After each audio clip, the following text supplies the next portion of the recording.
They can come in here and talk about their problems. A couple of guys in particular, maybe just lonely on the day, wanted something to do.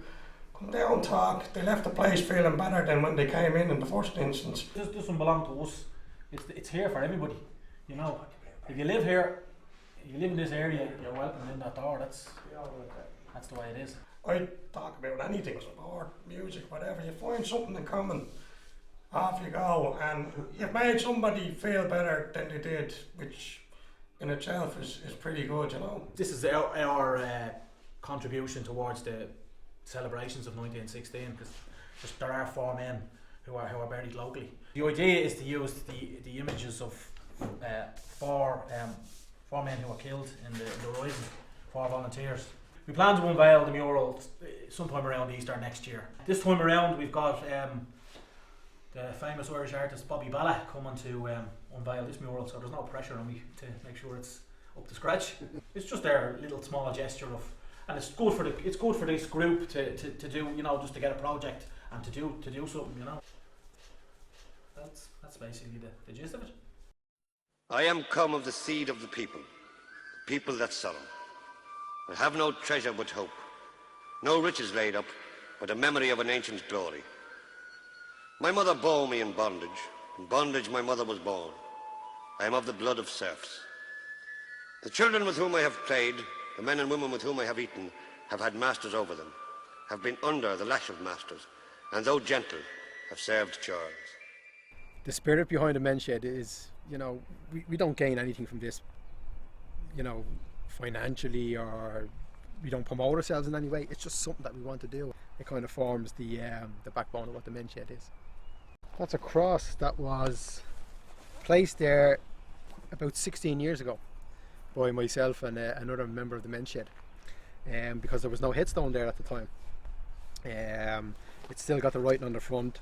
It says Obrig na Heran, the 1st of May 1916, Andrew Cunningham. It's a massive honour and a pleasure to be able to invite you here to our humble abode of the LBS men's shed, for our, I suppose, small effort to play our part in commemorating one of the seminal moments of Irish history, of modern Irish history.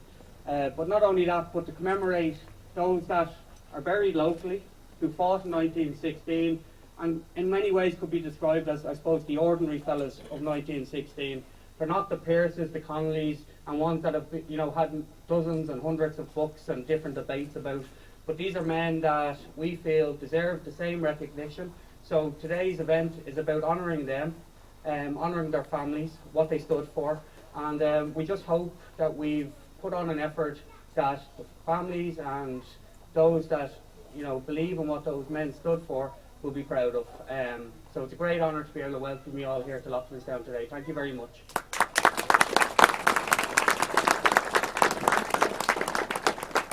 But every single member of the men's shed here in Loughlinstown has played their part. We had dozens of people out today and over the last few days helping get things ready, and I think you'll agree that the place looks brilliant, and we've created our own little shed barracks here today. So I'd like you to put your hands together for all the lads in the men's sheds.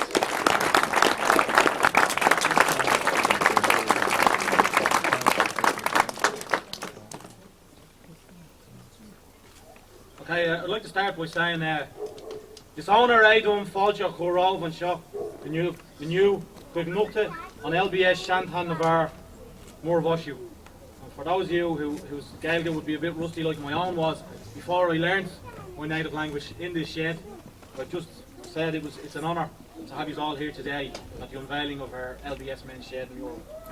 It's about remembering these 4 men who gave their lives for this country. When first they told me you were dead, I scarcely felt grief's pain. Straight in the face I looked black's dread, and barred it from my brain. I shed no tears, I turned to hear your step at every sound.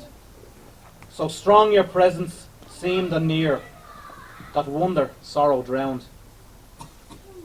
How strange it seemed I saw a draught your hands had just left there, and all the small things of your craft beside your empty chair. Brother and sister we were two, comrades, soul friends beside, and yet how dear I hardly knew, till now when you have died. Death came to you in tragic guise, lone as your life had been. No law your murder justifies, save England's laws unclean. I think not on it, lest I curse the hand the bullet sped, but one word, murdered, clear and terse, I wrote above my dead. To every noble cause your heart went forth unerring true. Maybe you played a greater part and braver than you knew.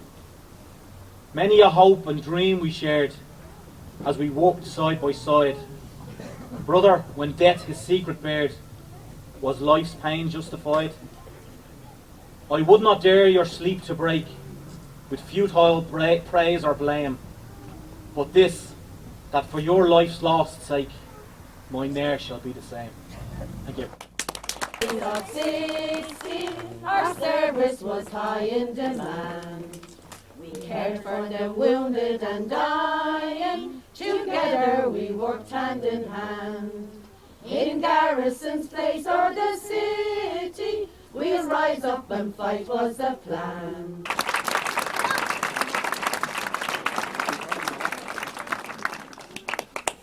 Thank you very much. I'm delighted to be here.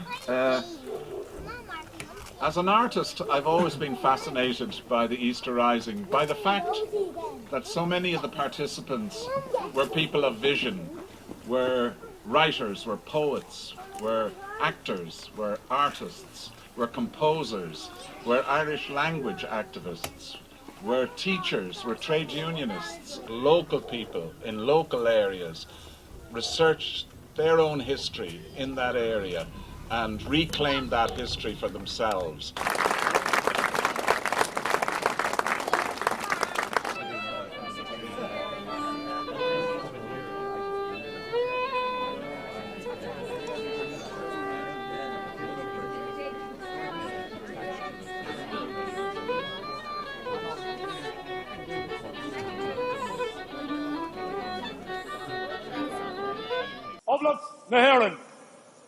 The Provisional Government of the Irish Republic, to the people of Ireland. Irish men and Irish women, in the name of God and of the dead generations from which she receives her old tradition of nationhood, Ireland, through us, summons her children to her flag and strikes for her freedom.